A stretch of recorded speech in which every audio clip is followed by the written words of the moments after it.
हरे कृष्णा, राधे राधे। ओम नमो भगवते वासुदेवाय। माघ माह महत्तम 5वां अध्याय। दत्तात्रेय जी कहते हैं कि हे राजन, एक प्राचीन इतिहास कहता हूँ। भृगुवंश में ऋषिका नाम की एक ब्राह्मणी थी जो बाल्यकाल में ही विधवा हो गई थी। वह रेवा नदी के किनारे विंध्याचल पर्वत के नीचे तपस्या करने लगी। वह जितेंद्रिय, सत्यवक्ता, सुशील, दानशीलता तथा तप करके देह को सुखाने वाली थी। वह अग्नि में आहुति देकर उच्च वृत्ति द्वारा छठे काल में भोजन करती थी। वह वल कल धारण करती थी और संतोष से अपना जीवन व्यतीत करती थी। उसने रेवा और कपिल नदी के संगम में 60 वर्ष तक माघ स्नान किया और फिर वहीं पर ही मृत्यु को प्राप्त हो गई।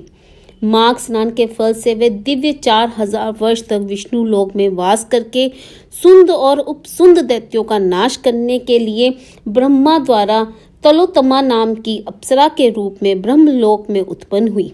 वे अत्यंत रूपवती, गान विद्या में अति प्रवीण और मुकुट कुंडल में शोभ्यमान थी। उसका रूप, यौवन और सौंदर्य देखकर ब्रह्मा भी चकित हो गए। वह तिलोत्तमा रेवा नदी के पवित्र जल में स्नान करके वन में बैठी थी। तब सुंद और उपसुंद के सैनिकों ने चंद्रमा के समान उस रूपवती को देखकर अपने राजा सुंद और उपसुंद से उसके रूप की शोभा का वर्णन किया और कहने लगे कि कामदेव को लज्जित करने वाली ऐसी परम सुंदरी स्त्री हमने कभी नहीं देखी। आप भी चलकर देखें। तब वे दोनों मदिरा के पात्र रखकर वहां पर आए जहां वह सुंदरी बैठी हुई थी और मदिरा के पान विहल होकर काम क्रीड़ा से पीड़ित हुए और दोनों ही आपस में उस स्त्री रत्न को प्राप्त करने के लिए विवादग्रस्त हुए और फिर आपस में युद्ध करते हुए वही समाप्त हो गए।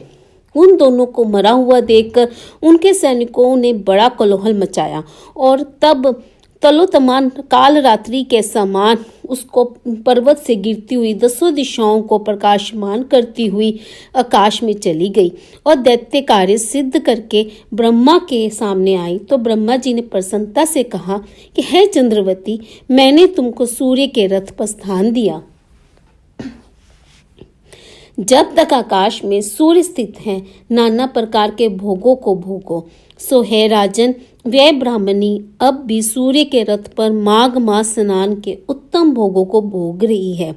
इसलिए श्रद्धावान पुरुषों को उत्तम गति पाने के लिए यत्न के साथ माघ मास में विधि पूर्वक स्नान करना चाहिए। माघ माह महत्तम 5वां अध्याय समाप्त। राधे राधे।